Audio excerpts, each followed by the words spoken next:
Now we're going to take a look at classical philosophies and looking mainly at the philosophies in China and Greece during this time period. Now, to give you a little base in philosophy, what it is, it's the study of nature, or study of the nature of knowledge, and also looking at the reality, so what is real, what isn't real, and existence, why are we here? And they use mostly their own thoughts to do this, and they look and say, is this a logical statement or is this not a logical statement? Is this real or do we not see this happening?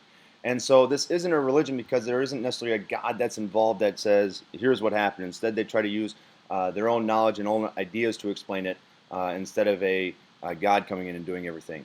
However, though, sometimes these will evolve into a religion, which we'll see with Taoism and sometimes Confucianism. The first philosophy we'll take a look at, though, is the Greek philosophies, and they evolved in Greece, of course, but they spread throughout the Hellenic world, and then with that, they spread through the Roman world, and they focus primarily on using logic and reasoning to explain the world and why it's there. And what we get from this is this idea of rationalism, which is that you follow a very structured approach that says, here's why this is the way it is, and I've proven it with these steps. And so you have three major philosophers here with this. That's Socrates, Plato, and Aristotle. They're the three biggest ones, but you have other guys. You have Roman emperors that are philosophers, like Marcus Aurelius. You have philosophers that don't just look at life and what life is, but everything. They examine nature, they examine astronomy, they examine math. These are guys like Pythagoras, if you know the Pythagorean theorem. Archimedes is a philosopher that looks at how you can build many different things and use things to make life easier. And so they look at, they don't really leave anything unexamined. They examine everything possible. And with this, they influence the sciences of the time, although they're not sciences yet. They influence the arts. They'll influence Christianity through Platonism. They will influence the Muslim thinkers when Islam comes around. They will influence them, and then in turn that will influence the Renaissance and bring a rebirth of Greek and Roman civilization into Western Europe when we had the Middle Ages going on. And there'll be a major resurgence there of this Greek thought, which will then lead us to our sciences that we have today. Now, on the other side of the Asian continent, Eurasian continent, we have the Chinese philosophies, and there are three major philosophies that developed at this time. There are many more, but there are three major ones, and they all developed because of this era called the Warring States period, which is where China is divided. There is no emperor, no ruling dynasty, and you have many different smaller kingdoms fighting to gain control. And so you have three major philosophies that come out of it. Legalism, which says laws are going to bring back order.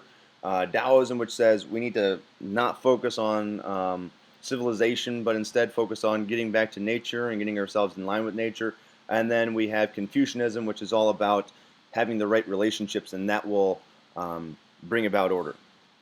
So to start with, legalism. This is the first one used by the emperors, and well, actually one emperor, and that's the Qin emperor, but he's the one that reunites China. So without legalism, we don't have the reunification of China. And this philosophy was founded by Han Feizi and Shang Yang, and they created very strict laws and harsh punishments and cruel punishments to make sure people would get in line and not break the law.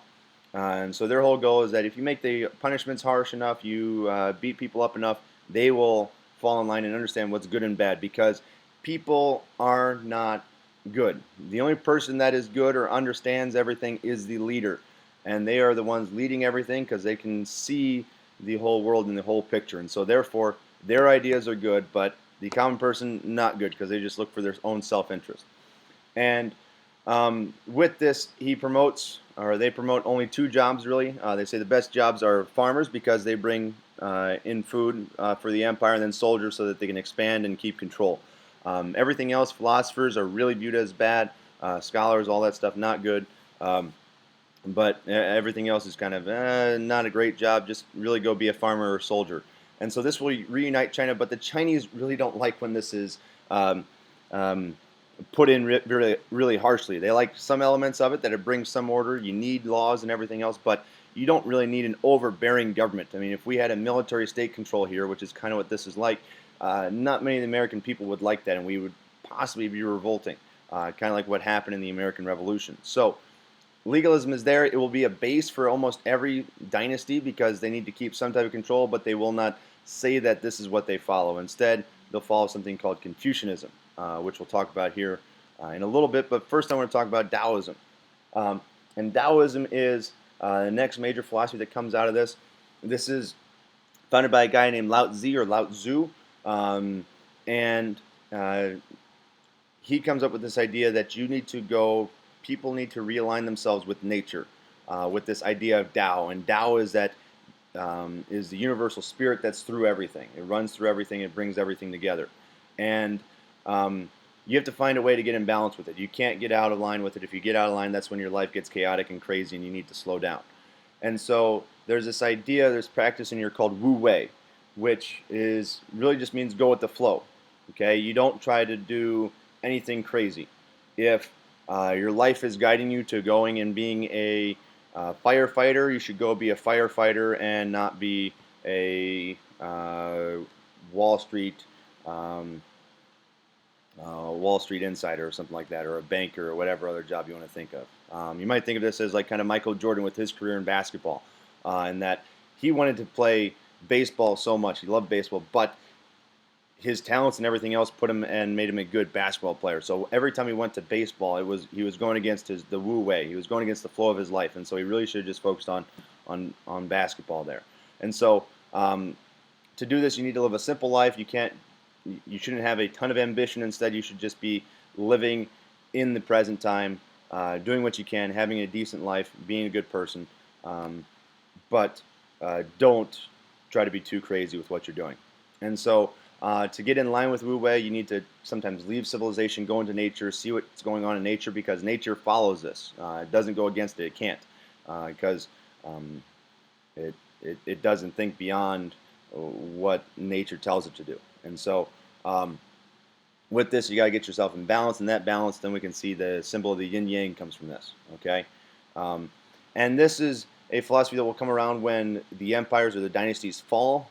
It will have a resurgence, or towards the end of the empire or the dynasty, it will come as to a head, be a major key in it, like the Yellow Turban Rebellion that will take down the Han Dynasty. Okay, without Taoism, you might not have that movement, and so people take it up when the dynasty is weak.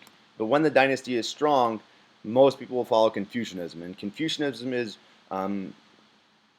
really complex if you wanted to go and dive into it, but it's actually pretty simple on the surface. So it was founded by a guy named Confucius, and he said that there's pretty much 5 relationships that if you follow, life will be good, and the dynasty, the empire will do very, very well. And that is, you have a ruler to subject, father to son, husband to wife, elder brother to younger brother, and then a friend to a friend. And so in all these relationships, except for the friend to a friend, there is a superior and an inferior. Ruler to the subject. The ruler is superior, subject is inferior. So in this, the ruler must treat the inferior well, okay, or the people well. That's his job, kind of like a fatherly figure taking care of their child. On the flip side of that, the inferior must respect the superior, and if the superior says go do something, you go and do it. So going back to the family example, so a father to a son is they're supposed to take care of them. If you're the son, your dad asks you to do the chores, you do the chores. Okay, you don't question it, you don't fight against it, you do it, and you do it to the best of your ability. And what we call this is filial piety, or looking up to your father and listening to them and having a lot of respect for them. And so this is a major thing. This will influence China until the end of the 20th century, or not the end, but the beginning of the 20th century, when we have the Communist Revolution come about, and then in the 1940s and 50s, it'll get pushed away with the rise of communism. But today it's starting to make a comeback in China, and it really never has completely left. They just stopped practicing it as Confucianism. And so where did this come from, you might be wondering. And Confucius didn't really invent this all on his own. Instead, he looked back at previous dynasties, so the Zhao dynasty, and said, hey, this is what they did. We're going to do this because this made them great. And so it promotes education and learning about the history. It promotes farming It promotes patriarchy, as you can see. Husband is above the wife, so again, we have this patriarchal system, and that will, again, influence China throughout all times, with this idea of patriarchy that men are better or boys are better. And at the same time, with all this, he views merchants as bad because they don't produce anything. Instead, they just take what someone else produced and charge more for it. And so he hates merchants. And although China will become a major player in trade, merchants will always be viewed as the lowest class, even though they might become very wealthy from trade. And so this will have a major impact on China. We'll see it over and over and over and over again with China, that Confucianism will come up. It will change and evolve as time goes on, but this is the base of it, and this will guide China.